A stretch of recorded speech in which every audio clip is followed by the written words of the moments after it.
Kisha kwamba taifa letu hasa kina mama wanapata nafasi ya kutosha ya kusaidiwa ili majukumu ambayo mumeeleza hapa.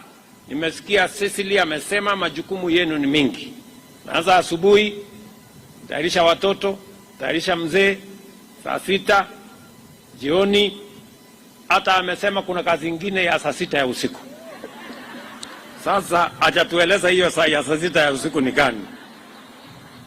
Na kama ni ile mimi ninajua, nataka niwaambie wazee pia, tafadhali mubadilishe style, ndio wamama wasikuwe na kazi ngumu,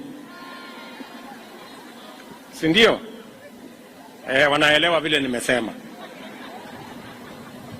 So kwa sababu majukumu yenu ni mengi, mimi nataka tukubaliane vile tutasonga mbele kama taifa. Vile vile kina mama, kama hakuna chakula, mama ndio mwenye kuulizwa, na ndio sababu hiyo pia katika mpango yetu tumesema kuzalisha chakula itakuwa kazi yetu ya kwanza na ya muhimu.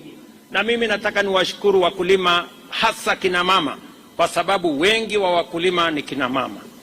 Mwaka huu kwa mapenzi ya Mungu tumeongeza chakula kwa sababu Mungu ametusaidia mvua, na tumekuwa mpango ya kuhakikisha kwamba mko na mbegu, na tumepunguza pia gharama ya mbolea.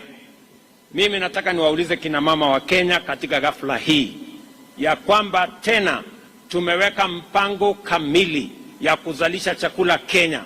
Ndio kazi yenu ya kulisha familia zenu iwe kazi rahisi, na ndio sababu hiyo tumeweka mpango kamili. Mwaka huu tutaongeza ile mbolea itapatikana hadi makunia milioni 6, na ile bei ambayo ilikuwa 5,000 6,000 vile mnajua tumepunguza, imekuja shilingi 2,500. Na mwaka huu ama mwaka uliopita, kwa mapenzi ya Mungu, mazao yamepatikana kwa wingi na chakula imeanza kupatikana kwa njia ya urahisi. I want to ask farmers, especially our women, because they are the backbone of our agriculture, that this time round we double our efforts.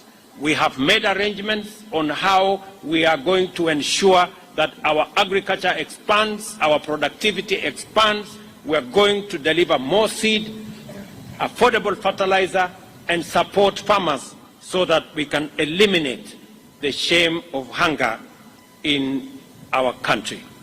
Nataka vile vile niwaeleze kama kina mama wa taifa letu la Kenya kwamba katika harakati hiyo pia mama mmoja hapa nimemtuma apange ajira ya vijana wa Kenya kule nchi ya nje, na tuko na hiyo mpango. Leo asubuhi nilikuwa na mkutano mkubwa ya kupanga vile ajira itapatikana kwa mitandao, tuhakikisha kwamba digital jobs become a reality.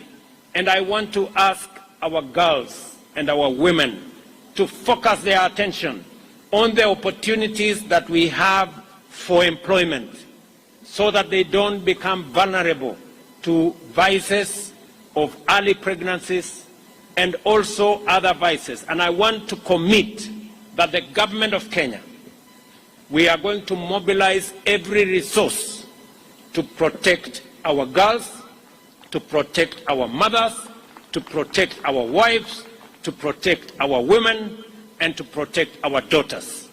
Tutahakikisha ya kwamba kina mama wa taifa letu la Kenya wasipatikane mahali ambapo kuna watu wanataka kuwatumia kwa njia ambayo sio nzuri.